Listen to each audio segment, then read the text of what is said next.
Alright, so you have been using Citation Machine and the BESCO citation tool to get all of your APA citations into one Google document, and now it looks like a steaming pile of garbage.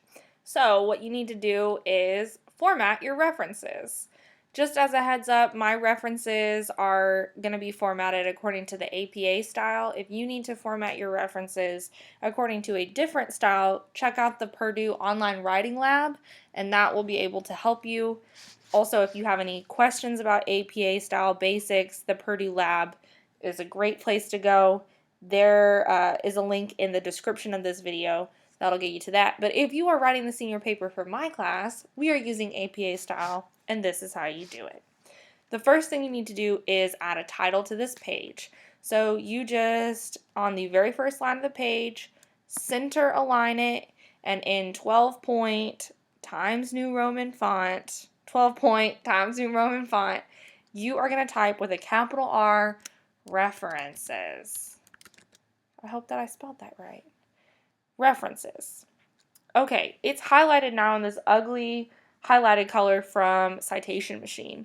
So you need to get rid of that, and you also need to get rid of it in the body of your work. So you can just click Control A, or type, I guess, Control A, and come up here to text color. Where it says highlight, click on none, and that gets rid of all the highlighting. If you don't like to use Control A, you can just click and drag, whatever, however you need to highlight everything. The next thing you're going to notice is that all of these fonts are different sizes and they're different styles of font. So again, I'm going to do Control A, and I'm going to change everything to Times New Roman 12 point fonts. They're also spaced out differently, and everything needs to be double spaced, but we'll take care of that in just a second.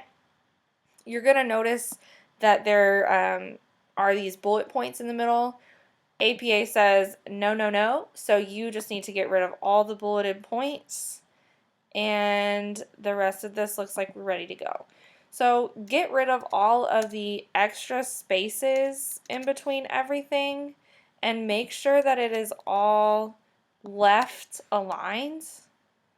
So if you are a person that likes to center all of your stuff, that's a big no-no as well. Make sure it's all left aligned.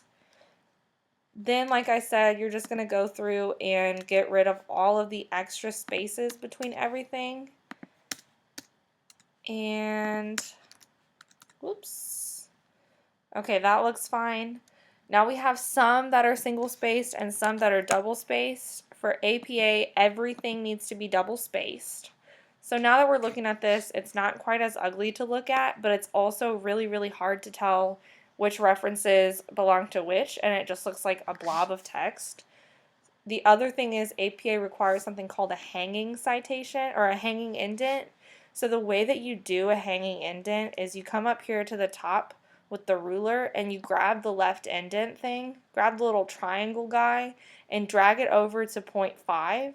This is going to give you a 1/2 inch indent.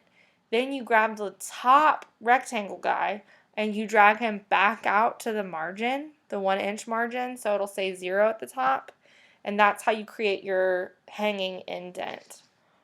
You're going to need to do this for every entry, so you could either do the same thing, grab the triangle, drag him over to the 0.5, and then drag the rectangle out to the margin, or you could use this cool format painter, double click on it so it stays highlighted, and then now you have this format of the hanging indent, and you can actually click anywhere in each entry and it will do the hanging indent for you, which is pretty cool. So you don't even have to like read in there and figure out the first line of each one.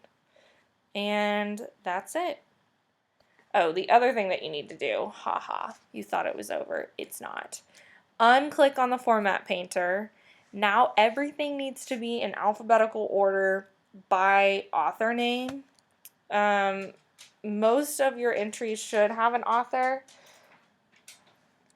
but what you need to do is make sure all the entries are in alphabetical order. So obviously like the P is out of place. So I'm going to just do Control X to cut. And then I am going to move the P down lower. Then I'm going to take the C and move it up here. I'm going to look for any B's, whatever. You need to put it in alphabetical order. I feel like I don't want to tell you how to do that. And also I feel like I'm going to get embarrassed because I'm going to have to say the alphabet here coming up. So I'm going to let you do this on your own. But just know that your thing has to be all in alphabetical order. Yeah, like I'm pretty sure that P has to go before T. Anyway, you put it in alphabetical order. This first page right here looks great. And if you have any questions, send me an email and I'll be happy to help you. And that concludes formatting your references page.